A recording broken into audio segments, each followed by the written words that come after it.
വീട് പണി സ്റ്റാർട്ട് ചെയ്യുന്നതിന് മുമ്പ് പ്ലാനും എല്ലാം 3D ഒക്കെ റെഡിയാക്കി. പുത്തമ്പുര മോഹനേട്ടൻ വന്നിട്ട് വെള്ളസ്ഥാനം കാണണം. വെള്ളമില്ലാണ്ട് വീട് പണി സ്റ്റാർട്ട് ചെയ്യാൻ പറ്റില്ലല്ലോ. അപ്പോൾ വെള്ളസ്ഥാനം കാണാൻ വേണ്ടിയിട്ട് ആൾ വന്നിട്ടുണ്ടായിരുന്നു. ആൾ കുടവും ഈ മാലയൊക്കെ വെച്ചിട്ട് കുറേ സാധനങ്ങൾ അങ്ങനെ മാറി മാറി നോക്കിയിട്ട് മുറ്റത്താണ് സ്ഥാനം കണ്ടത്.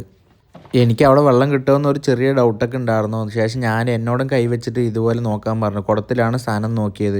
ശേഷം ഞാൻ നോക്കി. അച്ചമ്മയൊക്കെ അതൊക്കെ നോക്കി നിൽക്കുന്നുണ്ടായിരുന്നു. ശേഷം ആൾക്ക് പൈസയും കൊടുത്ത് ആളിനെ വിട്ടാക്കി കുഴക്കേണ്ട അടിക്കേണ്ട പ്ലാനും ബാക്കി കാര്യങ്ങളും നമ്മൾ നോക്കാൻ തുടങ്ങി.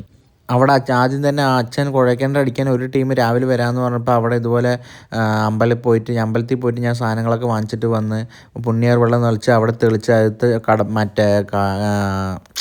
കട്ട മാറ്റി അതിൽ ചെറുതായിട്ട് പുണ്യവെള്ളം തെറിച്ച് അവിടെ ഒരു കുറ്റി അടിച്ച് വെച്ചു അച്ഛൻ. ശേഷം രാവിലെ തൊട്ട് വരാമെന്ന് പറഞ്ഞ ആൾക്കാരൊന്നും വന്നില്ല. അവർ ഞങ്ങളെ ശരിക്കും പറ്റിച്ചു. ശേഷം വലിയച്ഛൻ വന്നിട്ടുണ്ടായിരുന്നു. വലിയച്ഛൻ പറഞ്ഞിട്ട് ചുങ്കത്തുനിന്ന് വേറൊരു ഏട്ടൻ വന്നിട്ട് അതേ സ്ഥാനത്ത് സ്ഥാനം നോക്കി.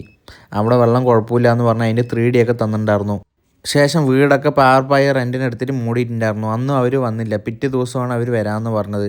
അങ്ങനെ പിറ്റേ ദിവസം അവർ രാവിലെ വരാനായിട്ട് കാത്തിരിക്കുകയാണ്. പിറ്റേ ദിവസം രാവിലെ വരാമെന്ന് പറയണവർ വരാൻ ഉച്ചയായിട്ടാ. ശേഷം അവരിനെ കണ്ണമ്പ്രയിൽ പോയി പിക്ക് ചെയ്ത് വീട് വരെ കൊണ്ടുവന്നു. തമിഴന്മാർ ഹിന്ദിക്കാരുണ്ടായിരുന്നു. അങ്ങനെ വീട്ടിൽ വന്ന് എല്ലാ കാര്യങ്ങളും സെറ്റ് ചെയ്തുകൊണ്ടിരിക്കുകയാണ്. അങ്ങനെ അവർ വന്ന് പണി തുടങ്ങി. അച്ഛമ്മ എല്ലാം കാണുന്നുണ്ട്. മൊത്തം പുകയായി. വീട് മൂടിയത് കൊണ്ട് വീട്ടിൻ്റെ ഉള്ളിലേക്ക് അധികം മണ്ണടിച്ചില്ല. അച്ഛനാണെങ്കിൽ ആറാം തമ്പുരാനെ പോലെ ലാലേട്ടനെ പോലെ നടക്കണം. അച്ഛമ്മ എല്ലാം വീശിച്ചുകൊണ്ടിരിക്കുകയാണ്. പൊടി മൊത്തം പടർന്നു. മൊത്തം മണ്ണൊക്കെ മാറ്റിക്കൊണ്ടിരിക്കുകയാണ്. ഞങ്ങളാണെങ്കിൽ അതിൽ വെള്ളം വരെ ഒഴിച്ചു കൊടുക്കണം. എന്നാലാണ് പൊടി അധികം വരാണ്ടിരിക്കുള്ളൂ. വലിയച്ഛൻ, മേമ്മ, വലിയമ്മ എല്ലാവരും ഉണ്ടായിരുന്നു വീട്ടിൽ. ഞങ്ങളങ്ങനെ അത് എപ്പോഴാണ് വെള്ളം വരിക, വെള്ളം കാണുമോ, എപ്പോഴാണ് കാണുമെന്ന് പറഞ്ഞ് ഇങ്ങനെ നോക്കിയിട്ടേ ഇരിക്കുകയാണ്. ആദ്യമൊക്കെ പാറയാണ് വന്നത്. അച്ഛമ്മ കുറേ നേരം നോക്കിയപ്പോൾ ഭ്രാന്തായിട്ടിരിക്കുകയാണ്. ഞാനും അമ്മ എപ്പോഴാണ് വെള്ളം വരിക എന്ന് പറഞ്ഞ് നോക്കുക.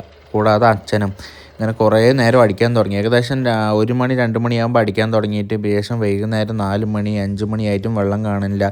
പിന്നെ ചെറുതായിട്ട് വെള്ളം വരുമ്പോഴേക്കും ഞങ്ങളത് വെള്ളമാണെന്ന് പറഞ്ഞിട്ട് വിചാരിച്ചു. പക്ഷെ അവരതൊന്നും ഒഴിച്ചുവിട്ട് വെള്ളമാണെന്നും അറിയില്ല.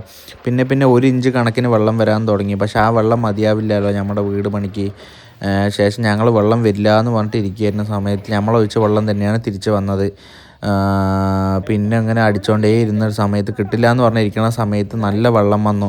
അപ്പോഴാണ് ഏക ആശ്വാസം. 375 അടി ആകുമ്പോഴേക്കും വെള്ളം വന്നു. 400 അടി നിർത്താമെന്ന് വിചാരിച്ചിരുന്നതായിരുന്നു. അങ്ങനെ സമാധാനമായി. ഒരുപാട് നേരം ടെൻഷൻ അടിച്ചതിൻ്റെ ഒരു സമാധാനം. അതിനിടയ്ക്ക് അപ്പൂപ്പന്മാർ വന്നിട്ടുണ്ടായിരുന്നു. ക്രിസ്മസ് ആയതുകൊണ്ട് അച്ചമ്മയും ഹാപ്പി, എല്ലാവരും ഹാപ്പി.